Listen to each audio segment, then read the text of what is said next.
Good morning, everybody. Tuesday morning drive-in. I want to say a little something about church history. So if you don't know anything about church history, this may sound a little weird to you. But when we look through the book of Revelation is not impossible to understand. You just have to have some keys to understand it. And you have to know where else in the Bible to unlock the things that are found in the book of Revelation. You can find different scriptures that open up what the book of Revelation is actually talking about, and I want to touch on really briefly just a quick overview of Revelation 6, and I'll probably do maybe a little bit longer version of this at another time. But when you look at Revelation 6, it's talking about the opening of, I think it's 5 seals. And when you're looking at this, what this is talking about is a time period in history. This has already happened. Revelation 6 has already happened. And so what the angel was showing to John is that this is what's going to happen to the church. The church is in a beautiful condition right now. He's talking about the church in the first century. But that is going to change because men are going to get involved with God's church, which always messes things up. So if you tie Revelation 6 and the different seals and the horses and their riders, if you tie it in with 2 Thessalonians 2, that talks about the day of the Lord, he's talking about the return of the Lord, Paul writing this letter to the church at Thessalonica. He says, the day of the Lord is not gonna come until there come a falling away first, and the man, quote unquote, of sin will be revealed. That's not just talking about a singular man necessarily, even though you could look at it like that. It's talking about a spirit in man that wants to show himself that he is God. And if you want a couple examples of that, you start with Adam in Genesis 3, and then you go to Ezekiel 28, the king of Tyre, and then also Isaiah 14, the king of Babylon. This is just a couple examples of men that want to exalt themselves as God and sit in the seat or the throne of God. So this has always been the problem. So when you're looking at Revelation 6, I know I'm moving very fast here. When you look at Revelation 6, pay attention to the first 4 seals are a rider and a horse. It goes from white to red to black to pale.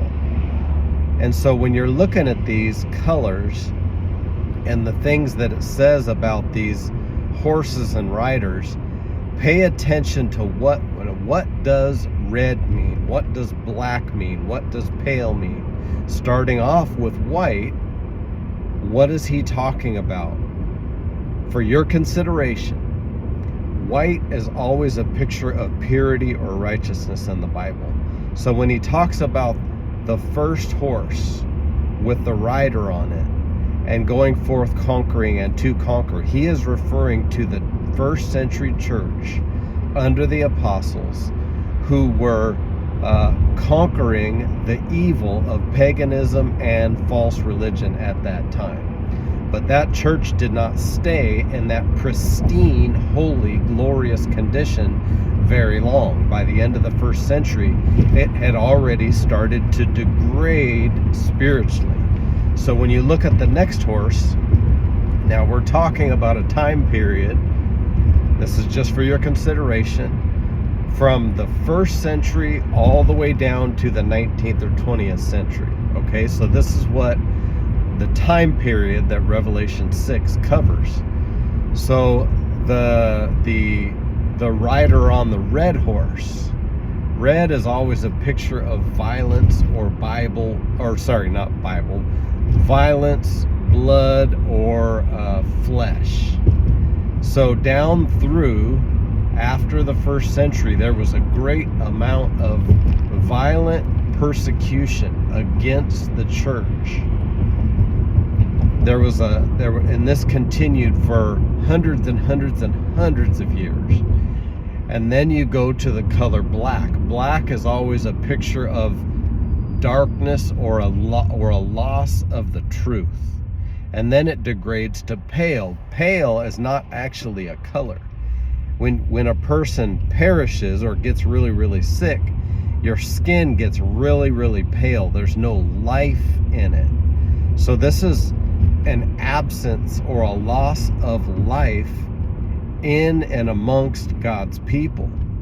Now, this is talking about a falling away from a glorious, pristine condition that the church started out in. And eventually the church becomes violent, it becomes dark, or it loses the truth, and then it becomes absent of life.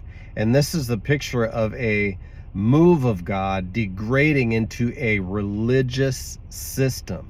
It becomes a system of religion that is devoid or absent of the real life of God that God gave to his people.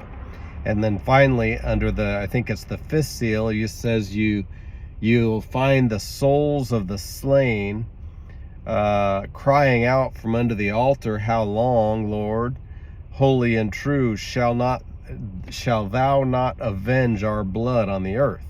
So if you read things like the Fox's Book of Martyrs, down through the after the 1st and 2nd century, down into the Dark Ages, the religious system that was called, quote unquote, the church at that time was very, very guilty of persecuting and murdering and martyring people who would push or fight against its doctrine or any of the things that it was doing. So the church actually became the persecutor. The persecuted became the persecutor because it became a religious system. So when you're looking at this, consider all the way from the 1st century to the 20th century what happened to the church, and then tie that in with 2 Thessalonians 2, where he said there is going to come a falling away.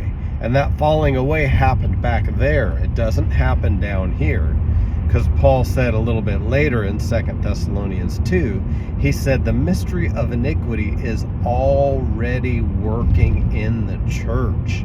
Paul was watching the beginnings of the church degrading, and he knew he and the rest of the apostles were going to go off the scene, and there was going to be nobody left qualified with the spiritual authority to fight off the wolves and prevent the church from going into this degraded condition. So I thought I would just touch on that. Consider that next time you read Revelation 6. It's talking about that time period and the falling away of the church. God bless you. Have a great Tuesday.